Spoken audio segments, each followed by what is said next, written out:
What's going on, you guys? It's Abraham Scully coming at you again with another vlog. Thank you so much for watching my vlog. Make sure that you watch this vlog until the end. I have a friend, Tina. She came on and she shared her mental health story. Super powerful story, powerful testimony. And it's just amazing how you can go through something so traumatic and still be able to do what you need to do and still be able to work towards recovery and work towards healing. So make sure you watch her story and let me know what you think in the comments. Let's get it.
So let's get it started. So share with me how you are affected by mental illness. Okay, so when I was 16, I was sexually assaulted. I was drugged and raped in my sleep. And after I was aware that it happened, like I told my parents, well, first of all, I went to the sheriff's department so it was really bad because, like my parents are thinking, like what's going on? Mm-hmm. How did this happen? You said you were at the beach with your friends. How, you called us, told us where you were. How did this happen? Mm-hmm. So I had to kind of explain to them that I was like, okay, there was an incentive. Like this guy wanted to hang out. I thought he was cute, whatever. He told me he was 21 mm-hmm. and he was really 25. So that made it statutory rape. Yeah. House, they were just really pissed off, mm-hmm. So they were just mainly mad at me, mm-hmm. but then they were mad at themselves, of course, because they're parents. So after trying to explain, trying to defend myself, saying, hey, it's not my fault that I was raped, mm-hmm. It's his choice to do what he did to me, they kind of just put it to the back burner. They just wouldn't talk about it. They would ignore it. And I told my dad, I was like, I think I'm having a miscarriage. And he was like, that can't be possible. What do you mean? How do you know it's not your period? And I was like, no, Dad, this is not normal. And so I called a women's help center or whatever and asked them So you were still 16 at this Yeah, point? yeah. I asked them what the symptoms were because I didn't want to go in there and get checked. I was like, I'm not coming up there. I'm not letting anyone touch me. I'm really scared. So they told me, you're probably having a miscarriage if you're having, any of such and such, these mm-hmm. following symptoms. So I've had to battle with that. I feel like it's my fault, but I know it's not because I was hanging out with this guy who I thought was cute. I got raped. I held a child and then it died. Is it a coincidence or was it something I was doing, drinking or being stressed out? Because, but, still to this day, I can't talk to my parents about it because it's so awkward because they hold this thing over my head if you were never there in the first place, it never would have happened. Okay. Yeah, so have you ever been able to talk about that? About the encounter with him? With either of them when you're 16 or even with him? With friends, yeah, but with family, not really. So that I would consider a traumatic event, right? Yeah. And that can do a lot to your mind, the way you think, the way you are in relationships. You said mm-hmm. you have a boyfriend now. Have you noticed that those events affected the way you live and the way you mm-hmm. operate? I don't know. I feel like I have a radar for like older men who talk to young women. It's kind of weird because it's like a guy may not think he's flirting with a young girl, but it's like when I see a man talking to a young girl, I immediately think like, oh my God, she's in trouble. And I don't know. I feel like having a daughter would be a really big problem for me, even having a son, because then I have to tell him like, this is things you can't do. Don't let your friends encourage you to do these things. And a daughter, it's like you have to teach her self-defense, you know, teach them, hey, like someone can slip something in your drink. Like it happens to all kinds of women out there and men. So I don't know. I feel like that affects my relationship a lot because I told my boyfriend, I was like, I don't want to have kids. Like, I don't think I love kids. I love children, but I'm like, I don't think I'm cut out to raise my own.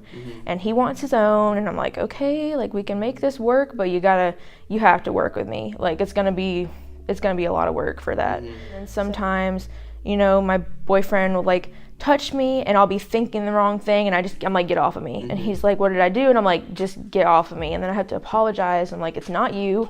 It's what I'm thinking is still bothering me. Almost 5 years later, it's like, it's in my head 24/7. Yeah, of course. So have you found any outlets or any resources that you found helpful? Because I think it's also important that you understand that with you experiencing a traumatic event, you can't move forward and act like it never happened without it resurfacing, because at some point it's going to come back up. And the sooner you're able to deal with it is the better off you are in your relationships. If you at some point get kids, have you found anything so far that's been helpful for you? Basically my friends. Like I have a friend who's been through the same situation when she was younger.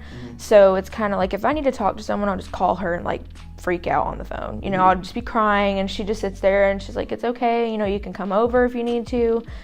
I feel like I'm too nervous to go to a therapist just because I don't know them at all. And like, it's not hard for me to open up to people. Like, you know, I'd rather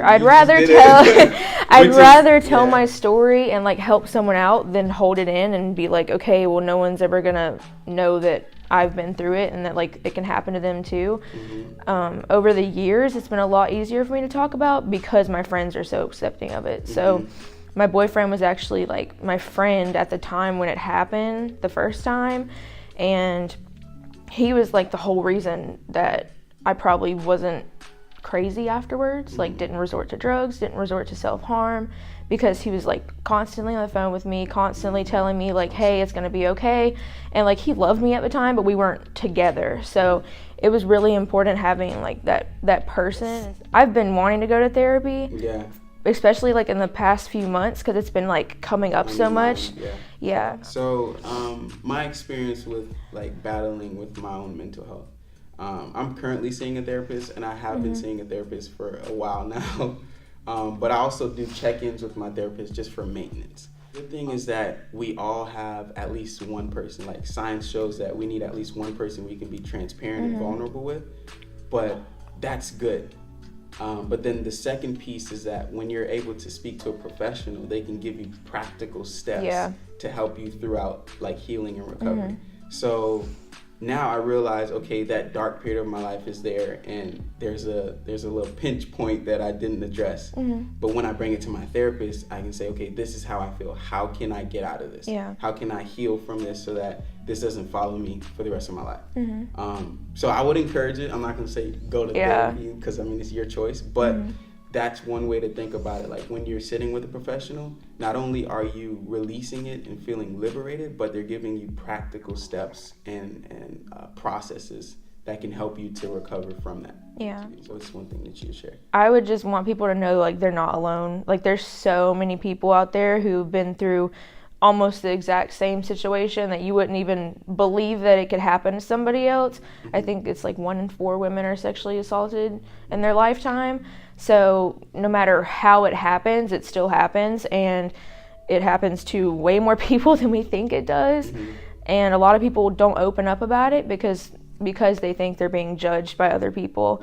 And you wouldn't realize like in a classroom full of people that like there's probably 5 girls in there who've been through the same type of situation as you. So it is hard. It is traumatizing, but you can overcome it because it's not like, I don't know, like you can alleviate yourself from the stress of it if you can like get down to the what's bothering you the most and find like what makes you comfortable. When I feel super stressed out, like I'll go to the beach and just read, and then I leave and I'm like, I don't even feel sad anymore. So as long as everybody knows that like there's something out there that can help them and they know what that is, I think it'll help a lot. Yeah.